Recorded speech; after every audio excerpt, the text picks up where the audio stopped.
যখন কোনো বান্দা সূরা ফাতিহার একটা করে আয়াত বলে আলহামদুলিল্লাহি রাব্বিল আলামিন, সঙ্গে সঙ্গে আল্লাহ জবাব দিয়ে বলেন হামিদানি আবদি, বান্দা তুই আমার প্রশংসা করলি। আর রহমানির রহিম যখন বলে আল্লাহ বলেন আসনা আলাইয়া আবদি।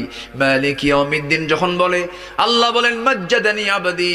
এরপরে যখন বলে ইয়াকা না'বুদু ওয়া ইয়াকা নাস্তাঈন পর্যন্ত যখন বলে আল্লাহ বলেন বান্দারে তুই আমার কাছে কি চাস, প্রাণ খুলে চারে বান্দা। ইহদিনাস সিরাতাল মুস্তাকিম থেকে শুরু করে নিয়া ওয়ালাদ-দাল্লিন পর্যন্ত যখন বান্দা বলে তখন আল্লাহ বলেন বান্দা নামাজের মধ্যে এমন প্রেমের খেলা খেললি বান্দা, তুই যা চাইলি সব আমি আল্লাহ কবুল করলাম। ওই বান্দা যখন রুকুতে যায় আল্লাহ তখন অস্থির হন।